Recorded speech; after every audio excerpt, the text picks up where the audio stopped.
Hey loves, we're talking about not being taken advantage of, stop letting people use you. That's kind of been our theme past week.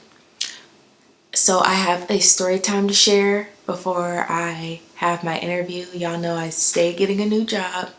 I'm all about protecting my energy these days, and sometimes you just don't want to go to work and you don't want to work there anymore and you're over the environment's no longer serving you, yada yada yada. So you quit, and I'm grateful that I have the skills, ability, and education in some cases to do so, to be able to job hop.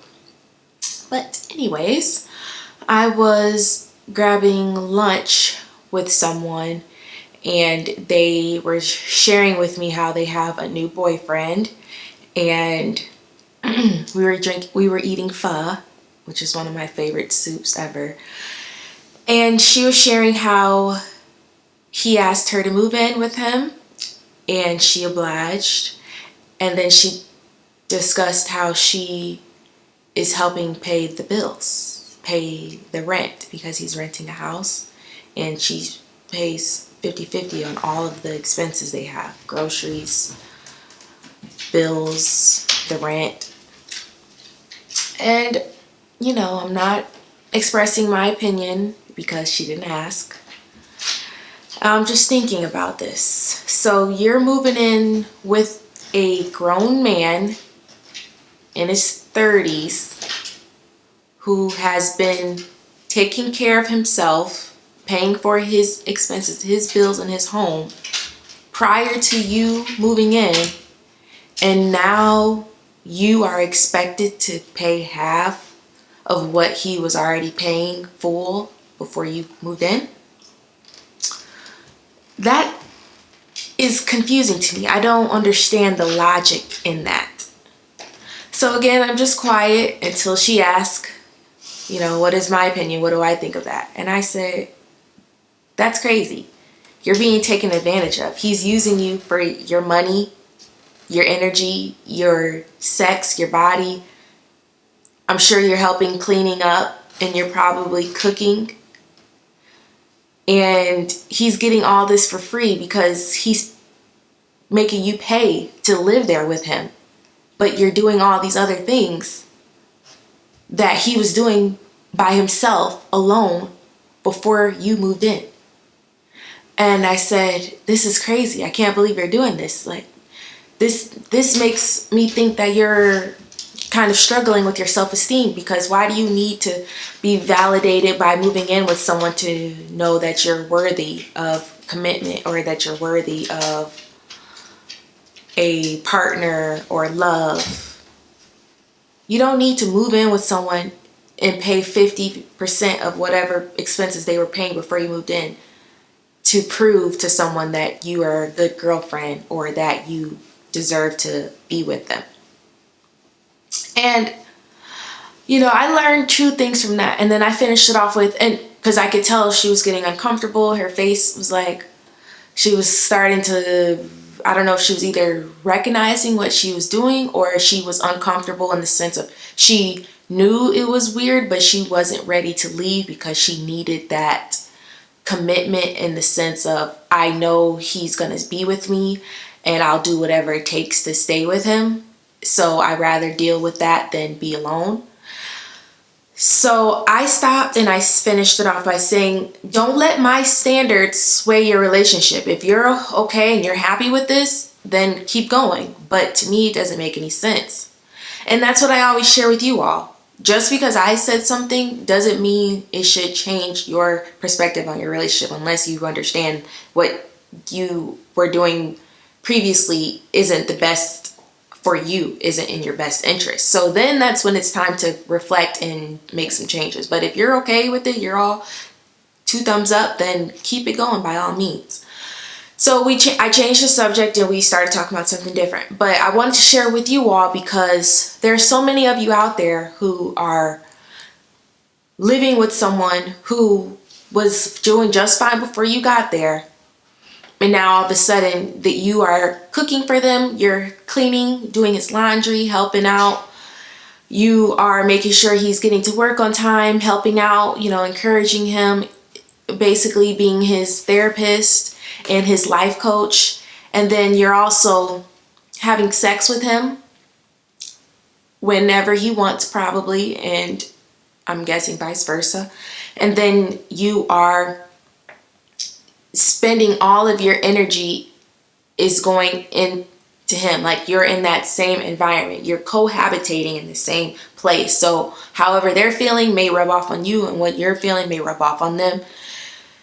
And I think if that is the case, if you cannot afford your rent on your own, just get a roommate, because that is what that man is. He is your roommate, because when I had roommates, we each had our own lease and we were expected to pay our own part of the rent. We were expected to buy our own groceries. We each had we each split the utilities bill, the water, the trash, the sewage.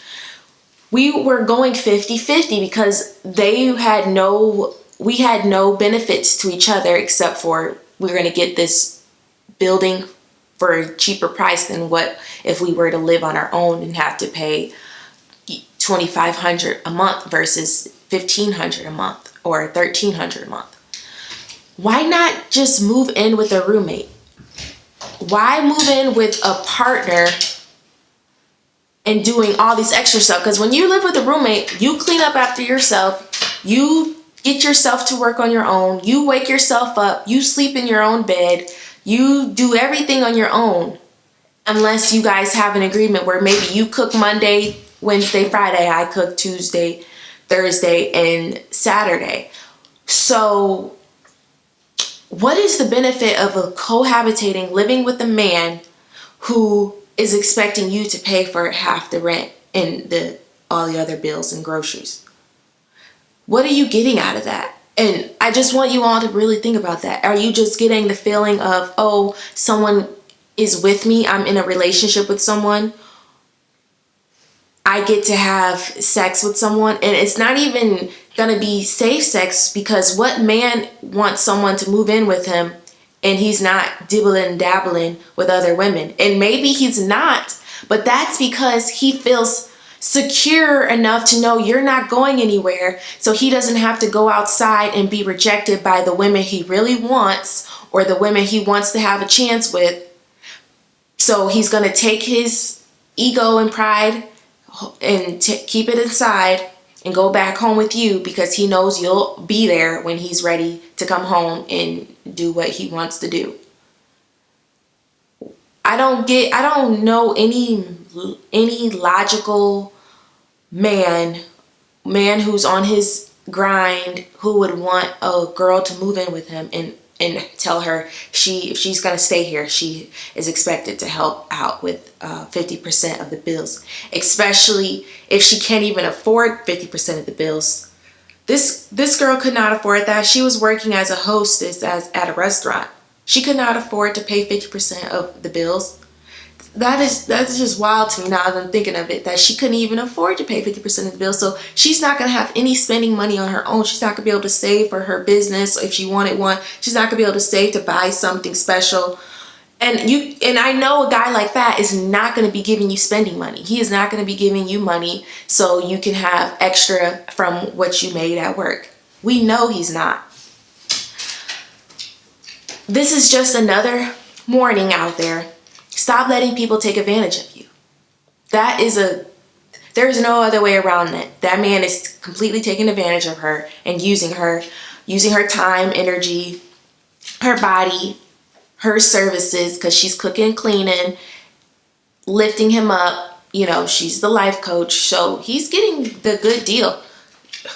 He's getting a great deal out of this. He doesn't have to pay as much on his rent. He can go save that money so he can go spend it on the next girl and take her out to dinner, or go buy another girl a great Christmas gift that's coming up. He's pocketing that money that you're giving him to go spend it or save it for his business. And then when he gets his business, you're not going to be included because he does not care about you. And in the weird sense that he does care about you, I don't know too many men who's going to give you credit for all of the work you did building them up mentally, and they are going to profit from a new business venture or idea or a new career? Is he going to give you a percentage of his new bonus check from his new job after you uplifted him and encouraged him and told him what to wear for his interview? I doubt it. Ladies, we have to preserve our energy. This is a great commodity. Your feminine energy, men love it. Even going out with male friends, they get kudos from being with a beautiful woman out to dinner. The least they could do is pay for the bill, which thankfully the male friends that I have are going to take up the bill because they understand the whole logic of everything. But going out everywhere, going to every event you're invited to, stop being a people pleaser. If it doesn't suit you, if it's not in your best interest, if you're not in the mood, don't go. Preserve your energy. Take care of yourself. Read up some self-help books, because something is going on inside if you think you have to be in a relationship with someone who's taking advantage of you or using you for something that you can offer them. If you know that man would not be with you if you are not providing him something, then you need to dip. You should just be just you being you, and you being all of the essence that you offer a man should be enough for them to want you. You shouldn't have to be giving them anything. It's basically that whole thing when men say, what do I get in return? What do you get out of me doing this? If you don't understand what you get out of being with a woman, then you don't need to be with a woman. So this is it. This is the video. Please protect yourself, ladies. Be smart. Think about it. Why are they doing this? What do they get out of this? If it doesn't make sense, if it's not if it's not going to help better your life, then don't do it. I'll see y'all in the next video. Bye.